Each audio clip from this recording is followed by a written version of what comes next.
right, so welcome y'all. This is episode 3 of King Talk. I'm being joined by somebody near and dear to my heart. This is my landlord slash business partner slash barber business owner. And without any further ado, I would like to introduce you guys to Michael White. A little bit about myself. I've been in the barbering business for 30 years. Colin, can you believe that? 30 years? 30 years. You look 30. So how's that? I started professionally in 1996. My mother was the proprietor of Nadine's Barbershop. She established it in 1985. I started off as a sweeper.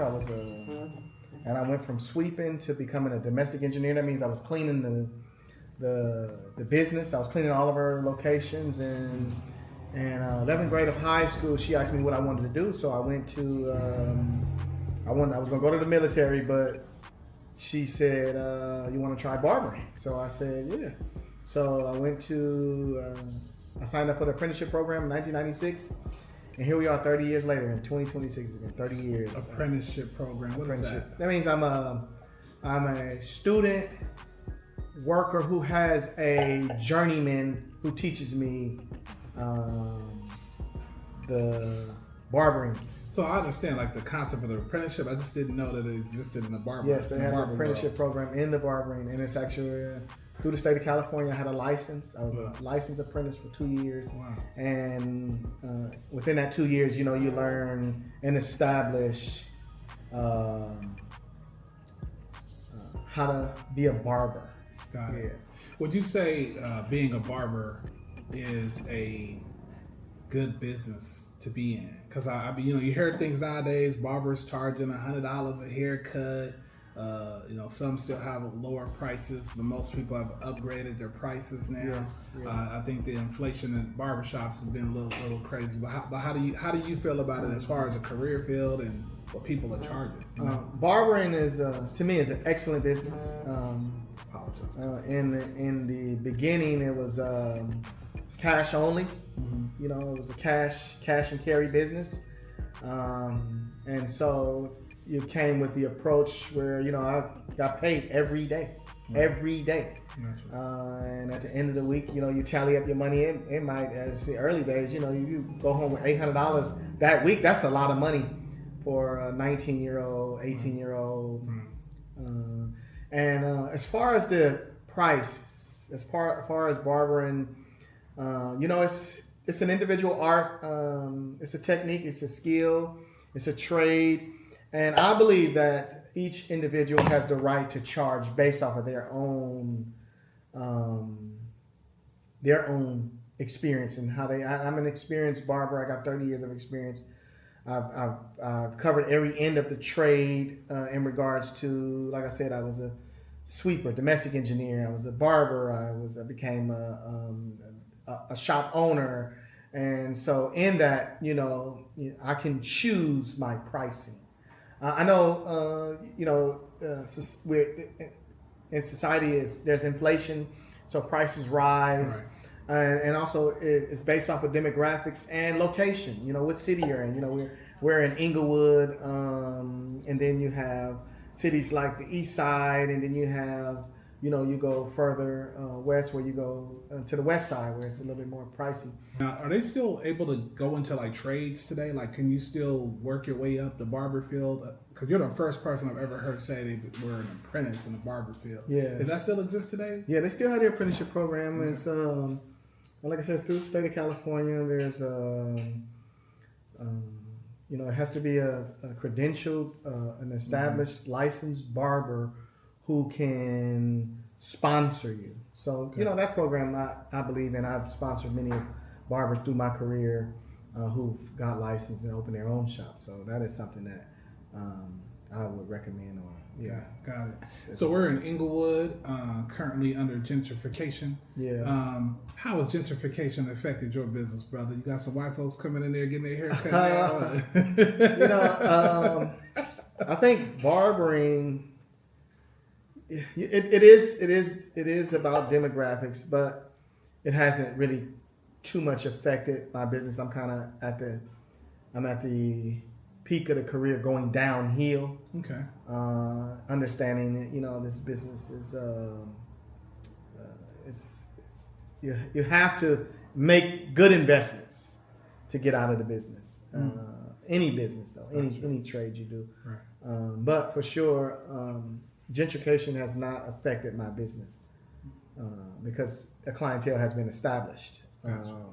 Nadine's Barbershop has been around since 1985. I was saying earlier. I'm cutting some of the customers who saw me when I was a boy. Gotcha. Wow. Yeah, and I'm cutting their kids. So that's the cool part about it. Yeah, that's amazing. That's amazing. So, and are you looking for barbers and beauticians or? At the stage, yes, you're always looking for new, skilled barbers and stylists. My daughter in particular, who's going to take over the business eventually, you know, I kind of handed all that over to her and letting her kind of choose the people she wants. So it's kind of in her hands, you know. But yes, always, yes. Gotcha. Wow. Nice. And that's immediate. Like, you know, she's immediately. She's transitioning, and she's coming out of a cosmetology school and working her way into the business slowly. Yeah. Gotcha. Okay. Cool, man. All right. Well, not only do you own a barbershop, yeah, but you own a building, yeah, and you own a residential place as well. Yeah. How's real estate been for you? Because I know a lot of people as a barber ask you, you know, you talk about everything in a barbershop. Yeah. We do. When you talk about home ownership, what do you tell people, like, when it comes down to buying and selling or renting, and like what do those conversations look like? I do start with wealth. Our first form of wealth, our first contact with wealth is our jobs. Your first initiation towards wealth is your job. So establishing a work routine or your job in particular, working on a job for a period of time allows banks, and you know this, Colin, banks to, because they're going to look at, you know, the longevity. So I'm always telling guys, you know, your job is your first initiation to wealth, you know, and then from that you can, and always there's real estate that allows us to become, in particular, wealthy. If we're looking for financial wealth, right. It allows you that arena to reach those goals. So I'm always telling guys, man, look, buy real estate, man. Pay your bills, keep your credit good, because when the time happens, the time is going to happen. Right. The time is right.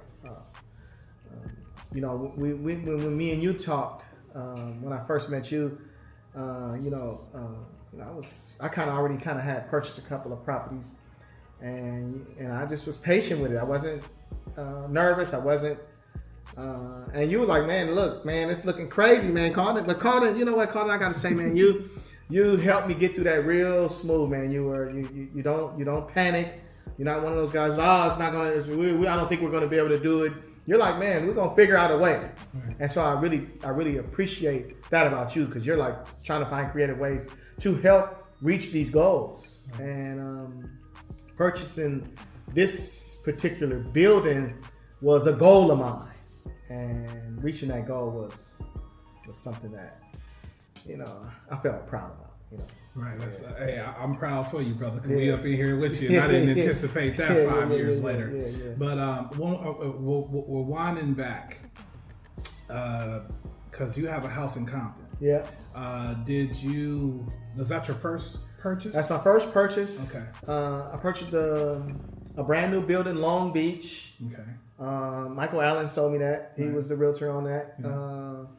And at the time, I think he was with Plow Vista Realty, I believe. Okay. Who was he with now? Yeah, it's Pacific Fly. Pacific Fly, yeah. So that was something that, you know, me and my family was growing. I have a wife, I had 3 brand new children, plus my older daughters. I have 4 kids. And the home in Compton was 3 bedroom, 1 bath. Okay. And, you know, we were growing financially, we were growing spiritually.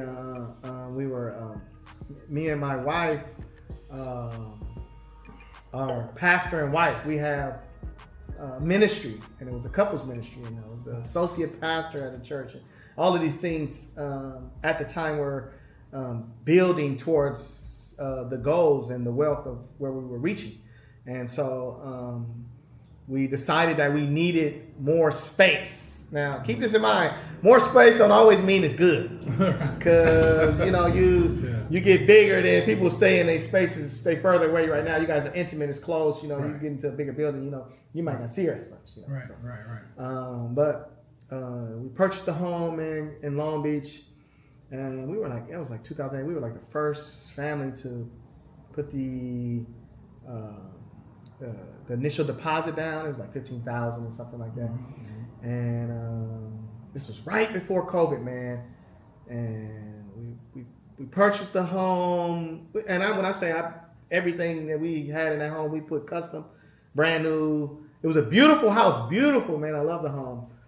And I think that was like the start of like something that changed in my life, purchasing that home, So I'm not saying everybody's a goodbye. I'm not saying everybody's not a goodbye. Everybody's a goodbye to me. Right. But some buys change your position in the home, and sometimes buys change like where you're going. Some buys do. Gotcha. That's fast. Gotcha. For me. So when you say change where you're going, you mean like the amount of money you're able to save, or you mean it's the amount of money you're able to save. Now we're we got to work harder now because we're away from home now. More because the mortgage is more expensive. And then of course it gives you a sense of prestige, so you're feeling a little bit more arrogant now too. It brings on arrogance. It does. Because you got a big home. You got a bigger home, brand new in the gated community. Hey man, that's what happens. So those of you who don't know, Monarch Mortgage, right? When I first started Monarch, I had a dry erase board, and I use dry erase boards all the time. I got a few here in the office, and I had a blank circle for the name of the company, right? And around it, though, I had things like wealth, established land, kingdom, right? Because you own a house, it's your kingdom, it's your castle, right? I had all of these things that I wanted the company name to mean, right? But I knew those things, but I didn't know what name I wanted to go with. So right now he's talking about becoming a king, becoming a monarch. Kind of gets to your head. Some people call it king's disease. So we're gonna take a quick break and be right back, man. So that's amazing, man. So and you're also doing a remodel, as well. Talk to us about that, man. First of all, tell us what you're doing. Right, like you're converting something that was run down, or like So the building, it was an older building with a lot of outdated, like faucets and plumbing and things were positioned odd. Like the gas meter was literally in the walkway, right. So you had to slide past the gas meters to get to the door. So a lot of things that needed to be changed. And this is important that I want, this is a message to men in particular. Building with your hands is a gift that is given to us by God. All men, we have the ability to build with our hands. Be it if you put a blind up in your home, if you paint the walls in your home, whatever you may do, it's yours. Again, it's your kingdom. You do it with your own hands, and it gives you a sense of pride and a sense of ownership. Right. And so, by me building and me refacing and me painting and me doing all of the things with my own hands, it gave me a sense of pride and a sense of belonging. This is mine. So you're doing all this repair stuff yourself? I'm doing most of the work myself. Yeah. All right. Yeah. And that came from, calling real quick. That came from when me and my wife first purchased our first home. We were a young couple. We didn't have any money, so we had to do it ourselves. Gotcha. I had to be the guy who tore up the kitchen. I had to be the guy who brought in paint the house because I couldn't afford to pay nobody. I had to do it. Got it. Yeah. Now, okay, so multiple questions about Okay, this. all right. So did you go to any kind of school or anything like that for, like, let's say plumbing in particular? 'Cause I know you did some form of plumbing, or at least you kind of have. No, I went to. I have in my business, the barbering. You come in contact with a lot of tradesmen, a lot of different businesses. You in particular, you got a mortgage guy. You meet realtors. You meet plumbers. You meet electricians. And so these guys, I would ask them, man, hey, how to do this? How to do this? And they would guide me. They would show me and teach me. And so I took that information from these men and I applied it to the things in my home. Now, some things I couldn't do. Right. I had to sub out and call a professional. But for the most part, I've covered literally every base in a home from the roof to the foundation. Nice. Yeah, I remember we moved in here. He relocated some pipes. Yeah, it was crazy. Wasn't it? I was like, "How are you gonna do this?" Yeah, it was because I wanted to move in 3 weeks. Yeah, it was so it went down pretty quick, man. You relocated, I think, a water heater. I relocated the water heater. I relocated the gas meter. Right.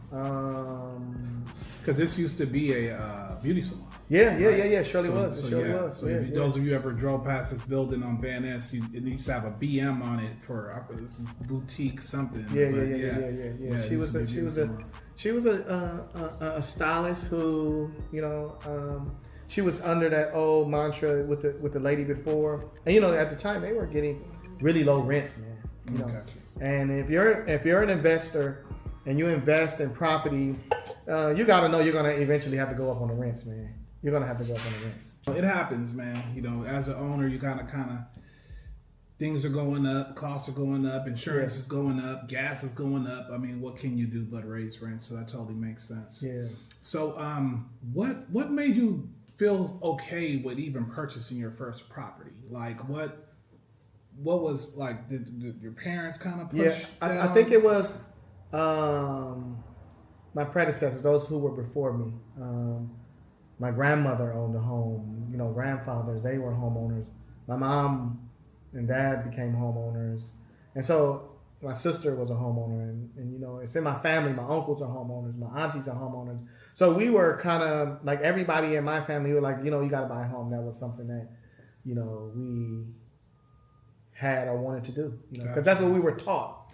Got you. Well, I did not grow up that way. I'm not sure about you guys. I didn't really have anybody telling me to buy a house, but it makes a lot of sense because Mike, we actually had a client that Mike referred to me from the barbershop. We helped get into his own home. Yeah. And some of the conversations were like, what is Mike saying to these people? Because sometimes you don't see the vision of things Mike is talking about, like wealth. Right? How does buying a house make me wealthy? To most people, it makes them poor because the mortgage payment is going to probably be higher than your rent. Yeah. But over time, that property goes up in value. It appreciates, And you're paying down the loan. Mm-hmm. So you're accumulating wealth for the property going up in value and your loan amount going down. So then and when interest rates go down, you can refinance and drop your payment. You can remove mortgage insurance. So over time, you could buy something and it could go down $1,000 in 5 years. Yeah. Your monthly payment. Mm-hmm. It's things like that just help build wealth. And then of course you can pay off a house, which is very rare because people refinance multiple times to save money. Mm-hmm. But if you bought a house for $500,000 and you paid it down to $400,000 and refinanced and dropped the interest rate, you could probably save $1,000 there. And you paid it down to $300,000, interest rate went down another percent, probably save another $1,000 there. Next thing you know, your payment's $2,000 less 10 years in from when you first purchased a house. And people don't think about that. They think that payment's going to be the same for 30 years. In most cases, you're going to refinance at some point to lower the payment. People don't think about all that. They just think about, hey, a bill. My original mortgage, sorry to cut you off.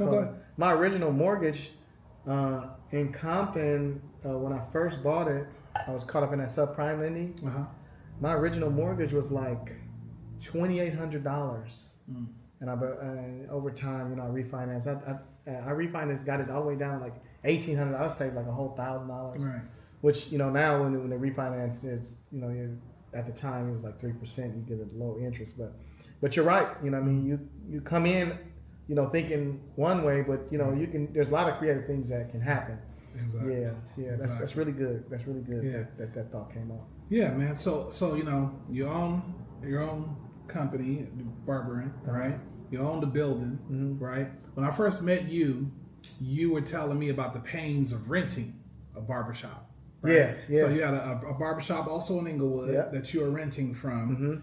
What led to the, hey, I gotta get my own place? Like, were your rents going up over there? Yeah. Was it what was happening? They control their property. It's their property.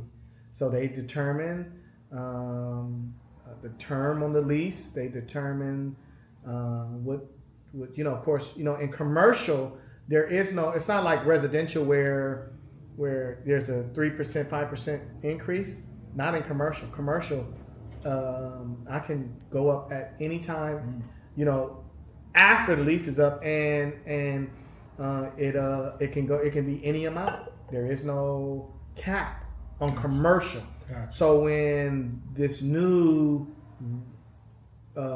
buyer bought the building, that old rent that I was on, they bought it at a higher rate. So of course the mortgage went up. So who has to pay that price? Right.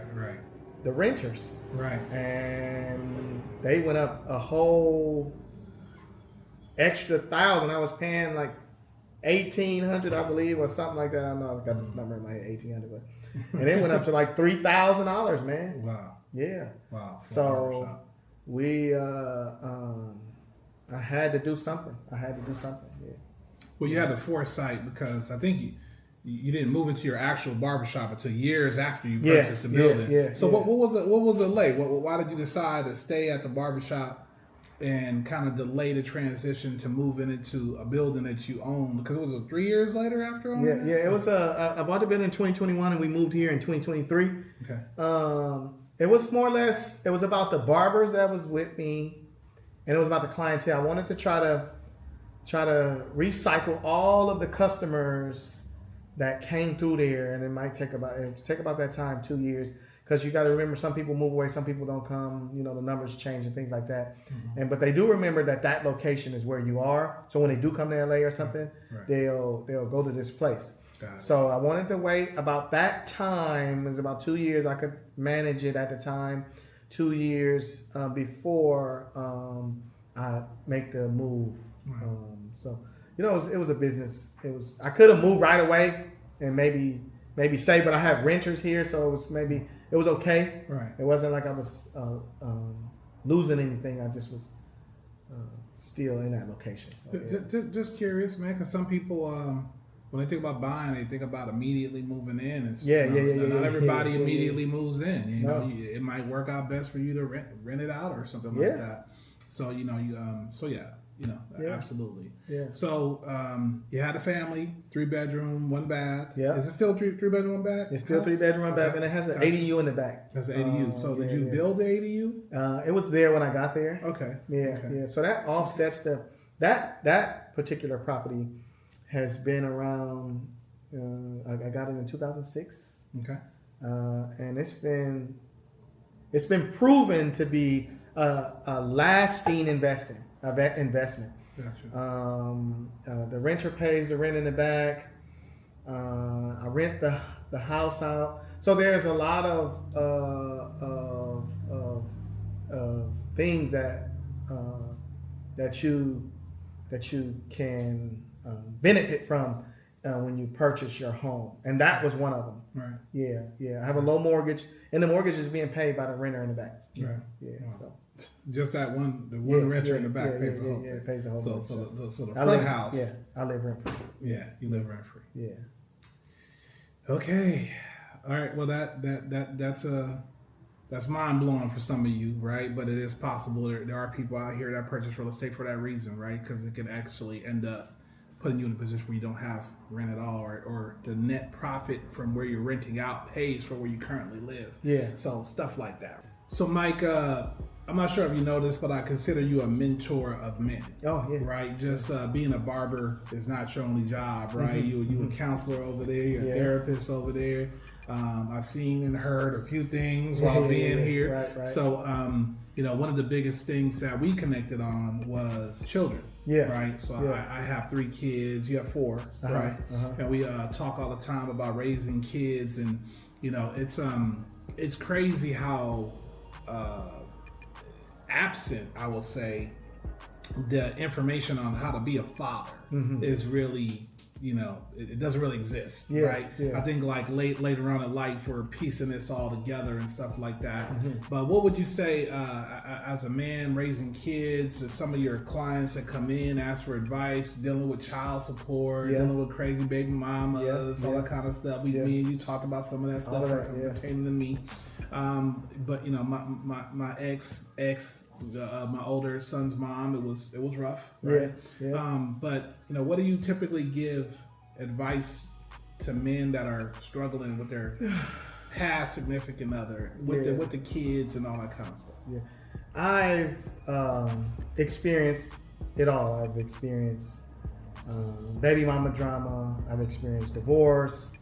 I've experienced all of that, and it's painful as men. You want to build a family, you want to raise your children, and we reach a point where we get into these disagreement. We disagree, as far as like couples, men and women. We don't see eye to eye in some places, and my prayer and my hope is that people can get through that. But if they don't get through it, men, we're gonna feel the weight of the family, but not in your home. You're gonna still feel the weight, right? And it's Colin, we've been through it. It's a tough process. Oh, absolutely. It's stressful. It's touchy. There's a lot of bitterness and unhappiness, and you and I have to be the ones to stand up with our head up high, smile, and keep pushing on while everybody else can kind of, get away with, their behavior. Right. Because as soon as we do something, we're the aggressor, or we're the. So I tell men to just to be mindful, to try to be as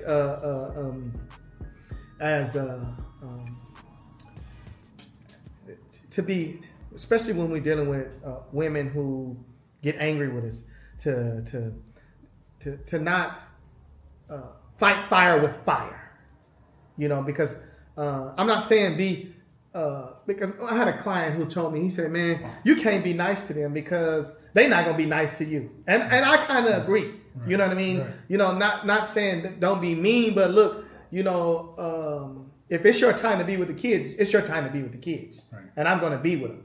I want to take them here this week because we have a camping trip that we plan, and I want to take them here this week. Right. Well, if that was you, that would they let you do that? So look, we gotta ask for permission. Yeah, we gotta, but they don't. No, right? no. You're dealing with all of that. And we usually be like, okay, go ahead, take them. Right, and it's your discretion if you want to take them. But I agree with the guy. Like sometimes you gotta be firm too. You gotta be no. They're with me this week, and I'm gonna take them this week. Right. I don't like the way that it's being betrayed. How relationships are ending up, and we have all of these blended families.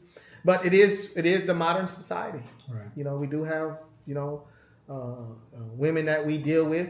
And then we have our children and their mother. And so now you have to be the bridge for all of these people. Right. You got to bridge that. So how do you do that? I say pray, fast, and just be diligent in all your works, man. Be diligent. That's kind of what I tell the brothers. Amazing message, man. Because you talk about wealth, man. There's obstacles to building wealth, for sure, and all that stuff, man. And I've probably met with at least 3 or 4 people that were clients of yours that you've referred to me that have become clients of mine, so whether they're bought something or put in an application or whatever, and it's almost like we're all connecting on the same thing, just trying to find our way as men to make the right decisions, to have even trust in other men, to even have a man have a conversation with another man about family. Like how rare that is, because we're taught to keep it all private and hold it all inside. So man, I've been enjoying that, even when I'm connected with other men, through you. It's been helpful, man, because we all need each other. And even though we don't think we do. The word says iron sharpens iron. Right. So men sharpen men. The only way my son is going to become a man is if he sees what a man is. And so I have to be a man to him, and I have to be a man to his brother and to his sister and to his mother. I have to be a man. It's amazing because unfortunately I'm going through a situation right now with my oldest son. He's 15 now. Oh, right, wow. So be 18. Critical age. Before you know it, man. Yeah. And his mother, unfortunately, I don't remember the last time she's had a job. Like a steady job. Yeah. And some of the ways she survives are not going to be the way my son can survive. Right. No. So it's a whole different battle where he can't be at home just chilling. Like, he has to be out working in some shape, form, or fashion. And it's been a battle, to kind of, parent from afar and to, say, hey, I think our son should have a summer job, right? Or, whatever, what I mean? Or he should be able to cut grass if he wanted to, or wash cars, or, stuff I did growing up. Of course, it don't pay the bills, but I think it teaches work ethic and it helps prepare your kid for real life. Because, they can't. So when you're with him, what type of things do you guys do? What do you guys do together when you're with him? That's building work ethic or just just showing him how to be a man. What are you guys doing? Well, I would say I'm trying to cater towards the things that he's interested in a way. So, he was once interested in acting, being a director. So right now, some of the content you guys see on social media is my son editing. Okay. So he's editing some of my videos, right? I pay him pretty generously for that's good stuff, but it's also establishing his college fund. Did you guys know that you could pay your kids up to $18,000 a year tax-free? So, I've been catching up on this college. I did that for my children. So, editing, but beyond, that's kind of the main job. But I mean, we're doing stuff around the house together. I have a jacuzzi. We just repaired the jacuzzi. We had to take a fitting off and replace it because it was leaking, and refill it with water and clean the jacuzzi, right? But it's like, it's these kind of things to me are what kind of teach you how to maintain a home, right? So you're not scared of it when it happens to you. I don't know if you'll see this video, but we'll soon be repairing my old car because I'm preparing for him to take it over. Now, people always make fun of me because I got soft hands, but these soft hands put in work, okay? So I know how to do oil changes, I know how to change a tire, I know how to do a tune-up.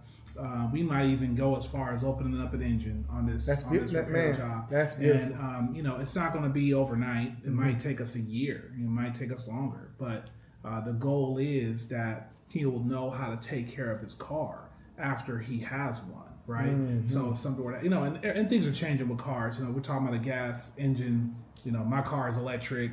Will he maintain a gas engine for forever? Probably not. But at least he won't be scared of whatever he's dealing with, or know how to deal with. So those are the types of things that we do together. Because we go have fun, we go to Dave & Buster's, we play basketball, we go swimming, we do different things together, watch movies, play video games. But overall, I got to keep in mind, hey, you're gonna be 18. When you turn 18, you'll be out here on your own. But Colin, he's gonna teach that to his son. Exactly. That's something that his father, he's gonna say, my father taught me how to do this. And so that's legacy. A lot of people think legacy is leaving wealth. Legacy is leaving information. Legacy is leaving a part of you with him. So he'll always know how to deal with a gas engine. Right. He'll always know how to change the fitting on on a jacuzzi or something. Right. So these things that you're doing with him is establishing what a man is. Right. And I gotta actually shout out my mom, because my mom made me do everything. Okay? Yeah, my mom did too. My mom did My too. mom made me do everything, man. Yeah, So yeah. like, you Shout know, out to moms. I gotta shout out moms, because you know, some of the things that I look at today, the only reason why I even feel comfortable taking them on is because I was uncomfortable back then, and she made me do it. You know what I mean? And so now it's kind of like, hey, you're comfortable being uncomfortable, so you can really kind of do anything, and that's kind of what I'm trying to do with my son. It's, you know, not shy him away from anything. You know? Does he understand mortgages and money? Is he learning? Like we're getting there. Yeah, Okay, so funny story. I told my son that he needs to learn how to balance his books. Yeah. Right, because he has money coming in and out and stuff like that, and I also have him paying me money for certain things. Yeah, right. yeah. So or in some cases I'll use some of his money on something that is for him. Yeah. But there's a certain amount of money that is his, and there's a certain amount of money I'm using on him. Yeah. And I actually overspent my portion that I'm spending on him. As a parent, I overspent my portion. And my son called me and told me I owed him money. Yeah. I was like, what? So yeah, you owe me $140. Yeah. Hey. I'm like, okay, we'll transfer the money over, but you don't. To me, a lot of parents aren't going through that with their kids. No. And so for him to even notice I owe him $140, hey, I'm happy to pay it just because you're paying attention to your finances. Yeah. You know what's going out, you know what's coming in, you know what you spent, you know what I spent. Yeah. So, you know, once you start, especially in today's day and age, Zelle and, you know, reoccurring bills and automatic bill pay. Yeah. Things get lost. Stuff just leaves your account and you ain't paying attention to it. So I'm glad he called. But but that's something that he sees his father does. So of course, you know, you may not see it as much, Calden, you know, like you may not, and we sometimes we feel like we don't do enough with them. Right. But you know, in actuality, you're doing everything that he needs a man to do, and that's be a man. Right. And that's the thing. I go back to what you were asking me earlier is, what do you tell men? I say, be a man, you know. And I think we know generally what a man does. He provides, he protects, and those are the general fundamental principles of a man: provision and protecting. Right. And then of course from that we teach, we show, we guide. Right. But you know, you're doing man, and then and so on. You know, for the next generation of you know, how you say your last name? Oh, Lane Fiesta. Lane Fiesta. Yeah, for the next generation of Lane Fiestas, Yeah. they're gonna have to have that same time. You know what's amazing too, because you know we're moving in the building, and I'm like, yeah, man, are you gonna do any painting? He's like, yeah, I got some painters. You know, I pull up. He got the kids on the ladder, painting the side of the building. I got my son. I was like, well, I didn't ask who was painting.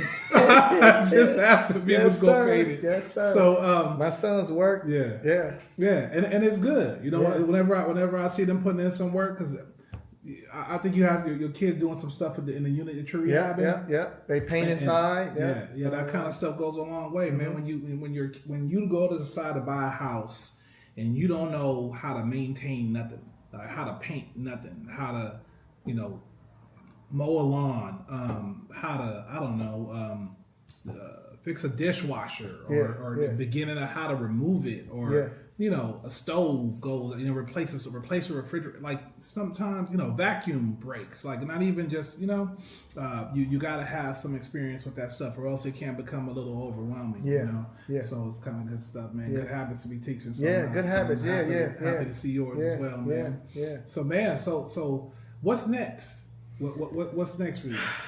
You know, I got this thing, man, and you can kind of help me, and the people can say it too. What is the purpose of having investments, right? What's next? You asked me what's next.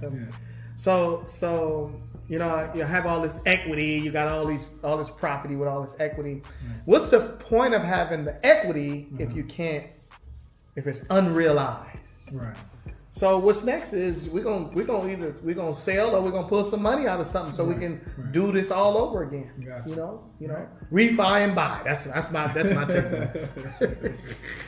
Well, sounds good to me. Yeah. So sounds good to me. So are you looking to increase travel? Are you looking to retire? Are you looking to, pick up stuff for the kids? Or like, what's the... It's all about sustainability. What can sustain you? Right. The economy is changing all the time. Right. It goes up and down. It's a real bullish market right now. We're really in a tough place. We're at war. Gas prices are high, and the idea, Carlton, is I forget who told me this, but this was Ty, one of my stylists. She asked, "Are you in a business that can increase its prices? Are you in a business that can you increase your prices?" Right? Yes, I say yes. And you have to be able to be in a business that you can increase your prices and sustain. Mortgage rate dictates your prices, right? Or pretty much. Yeah. But when your price is in that, can you raise that price? Right. You know what? I could. I have it. I think I'm basically charging the same thing I did when I first started. Okay. I think that when I learned as a mortgage broker, kind of when my competition was charging, it kind of made me kind of shift a little bit. Like maybe I need to. Then I also started getting more expenses, more team members. Some virtual, some here. Got an office. Certain things started increasing the overhead, right? Yeah. But I made an adjustment probably a year in. Because my first year I was in a garage, okay, like working out of my garage, working from my home. Yeah. And after hey, I'm gonna get an office. I'm gonna grow my team. Started picking up other team members and stuff. We're up to 11 people now. So 7 loan officers, 4 on the support side, basically. So and still growing. So you got to be kind of positioned to grow. Counterproductive. Yeah. So like I'm always looking for the next processor, the next loan officer, the next junior loan officer, the next junior processor, the next loan officer assistant, because I know. And keep in mind, I had no clue I would be doing all this when I first started Monarch. I started Monarch to get away from working for retail banks. Yeah. And now I got people wanting to join me, and I never anticipated that. So now I got to stay ahead because I just think about all the pains of the companies I worked with. Bottlenecks occurring, try to get a loan submitted, and there's not enough people to help you get it submitted, or not enough underwriters to underwrite the loan, and becoming a mortgage brokerage. One bank I work with has 8,000 underwriters. Wow! Right? So it's 8,000. 8,000. So it's things like that. 8,000 people working for them. I don't know how many of those 8,000 are underwriters, but the point being, I ain't got no underwriting issues anymore. I don't got any bottlenecks on that side. Yeah. So everything is just making sure that I'm growing on my side, that I'm adding more support staff, especially as I continue to hire people, and then those people move up, and then I got to replace them. So it's a cycle at this point. Yeah. And to your point about increasing prices, in real estate. My price is pretty much set. I don't think it's going to go up any further. The only thing I could do is increase the amount of loans I'm doing. Okay. Right. More value. So more value. Yeah. And that's kind of why I'm hiring support staff and stuff like that. Is because I see what we saw before this war with Iran started, that rates were going down. Rates are going down? Well, they were. They started going back up when the war started. Okay. They went down yesterday, but it's day to day. Like they went up for a week and a half. Almost erased a year's worth of decreasing rates within a week and a half. Yeah. But the light at the end of the tunnel is still bright, meaning that overall we do believe this economy will stabilize. Eventually the war will end, hopefully in some positive manner, whatever that can possibly be. And we'll start to see rates come down. When rates come down, people are going to be buying again, people are going to be selling again, because some people are trapped in their house. They don't want to sell because they got a 3% rate, and they don't want to jump to a 5% or 6%. So some people are literally waiting on rates to come down and make moves, and I want to be prepared for that. So, Yeah. That's good. It's good. I don't know if you've shown how beautiful you made this office. This is really a beautiful place, man. And I think going back to the basics matters. Everything is virtual now. Everything is online. You can get a mortgage. I remember Rocket Mortgage. You talk to them over the phone. You got all these virtual loan companies. But being able to walk into a loan office, man, it's refreshing. Giving them put a face to the voice. Right. We had not met, man, till last year. Right. And we did loans, man, from 2021 till now, man. I'm better at that, y'all, now. Okay, I pull up when we have closings. But, there was a point in time. I'm not sure did we close during the pandemic? Was it the pandemic? We closed on this during the pandemic. During the pandemic, yeah. That was unorthodox, too, man. We didn't escrow like 8 months.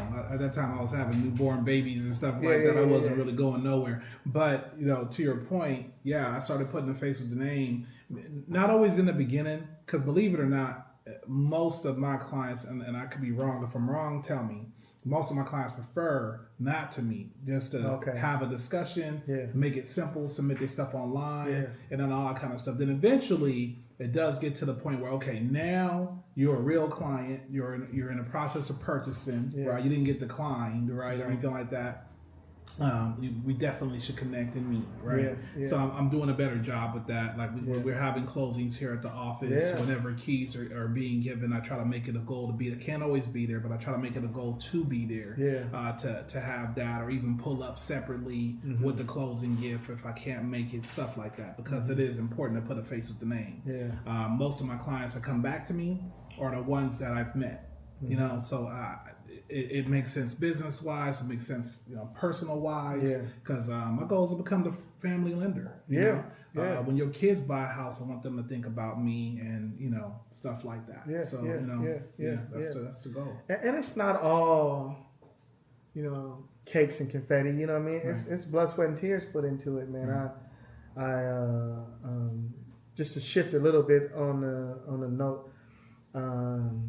I asked the question, a lot of people, talking about joy. A lot of people talking about how do you get joy, or how do you get, we can be happy with things. We get stuff to get when we buy cars and we get more money. That makes you happy. But how do we get joy? And I learned that joy comes from within, right? It comes from within. And you hear this a lot, how do you get joy? Oh, you gotta find the Lord. You gotta do all these things. But how? And the scripture tells me, really, just a real quick note. The scripture tells us that he says, count it all joy when you fall into diverse temptation, because knowing this, the trying of your faith worketh patience, right? And so the idea behind that, Colin, the idea behind that is going through the trial. Going through the trial works patience, and within patience, you develop joy. Going through a troubled time helps you develop joy, because I went through the fire. I've been through the trouble. I've been through the heartache. I've been through the 8 months of escrow. That was tough, man. That was tough, man. But now I understand what it feels like. So I'm joyful when I'm dealing with talking to guys about, hey man, just be patient. It's all right. It's all good. It's okay. It'll happen. And maybe going through an 8-month escrow, you may not feel like that's a tribulational type time, but whatever your tribulation is, whatever you're going through, whatever that heartache is, know this, that after you go through it, the scripture says that weeping may endure for a night, but joy cometh in the morning. So that's something that I wanted to just share with the people, that whatever troubles you're going through, whatever heartaches you're feeling. And me and Carlton can relate to this, man. I didn't been through a divorce, and that was hard. That is a distasteful, hard thing to swallow. And getting through it, going through it, and where I am now, I can say that I found a place of peace, a place of I learned patience in that time of tribulation. So as you're going through it, Carlton, as you're dealing with it, know this, that thing is working patient, and patience is going to allow you to have joy when you come out of it. You refined by the fire. Any type of trial tribulation. Man. I don't remember it was an 8-month escrow. That sounds wild. Just want to let you know. That was 8 months ago. It was not on me as the lender. No, okay? no. There was other things happening. No, it wasn't called. It was not called. We had to get another. Yes. It was all kinds of stuff. So that's that with that. Yes. But yeah, in relationship battles, man. I would say I'm probably experiencing joy right now because I'm coming out of a lot of tribulation, man, and it feels good to kind of be on the other side. But yeah, man, King Talk. Okay, so this podcast, or I don't even know what to call it. It was just a concept of talking to men like Mike, talking to real estate agents, people about finance, family, and figuring it out. Right. That's pretty much what the slogan is, and the idea behind this is I don't know what else you guys are tuning into that's talking about home ownership or trying to uplift you, or even what Mike poured into kind of overcoming obstacles and the joy that it feels to make it out of stuff. This is a real life, podcast, and thank you guys for tuning in. I'm gonna be talking to more kings. Hopefully you got something out of this. Mike, anything you want to close with? No, man.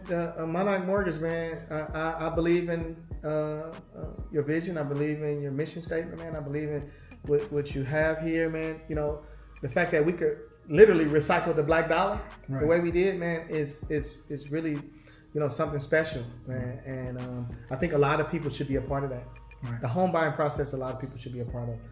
Everybody's not going to buy a home, but hey, if you can do it, man, do it. Trust me, you'll benefit in the long run. Exactly. Yeah.